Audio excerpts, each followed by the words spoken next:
What is the peace of God? It has been said that there is a kind of peace that is not of this world. How is it recognized? How is it found?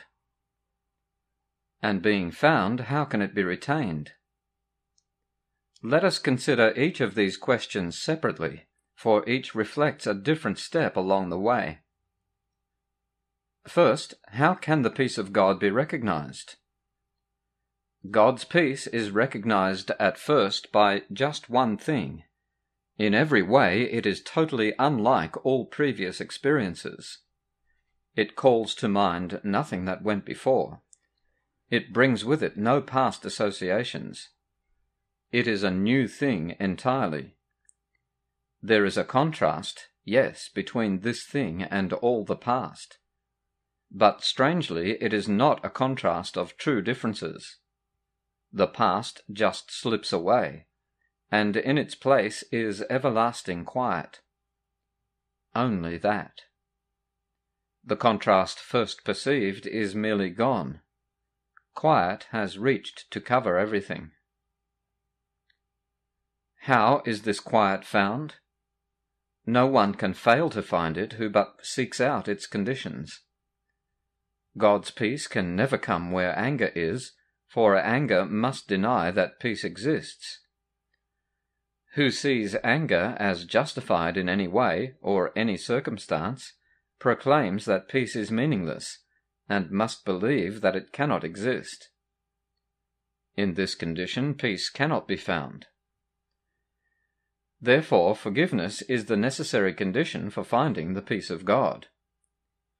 More than this, given forgiveness, there must be peace. For what except attack will lead to war, and what but peace is opposite to war? Here the initial contrast stands out clear and apparent. Yet when peace is found, the war is meaningless, and it is conflict now that is perceived as non-existent and unreal. How is the peace of God retained once it is found? Returning anger, in whatever form, will drop the heavy curtain once again, and the belief that peace cannot exist will certainly return. War is again accepted as the one reality. Now must you once again lay down your sword, although you will not recognize that you have picked it up again. But you will learn, as you remember, even faintly now, what happiness was yours without it, that you must have taken it again as your defense.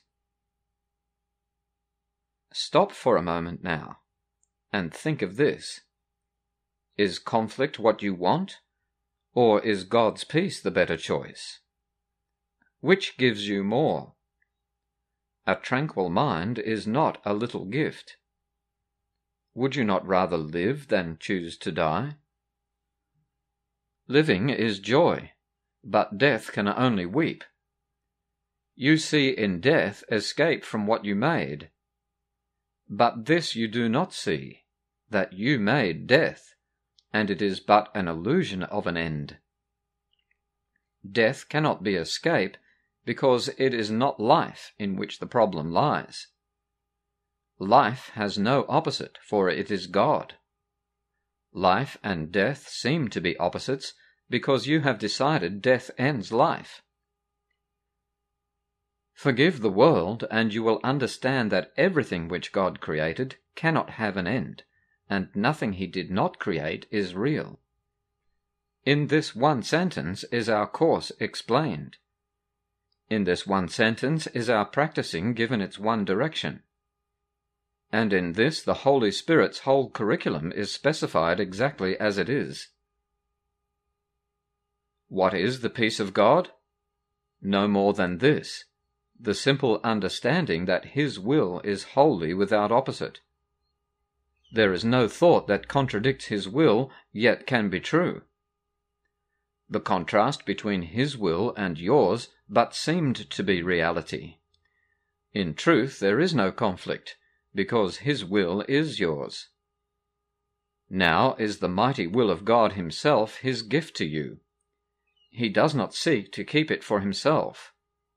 Why would you seek to keep your tiny, frail imaginings apart from him? The will of God is one and all there is. This is your heritage. The universe beyond the sun and stars, and all the thoughts of which you can conceive, belong to you.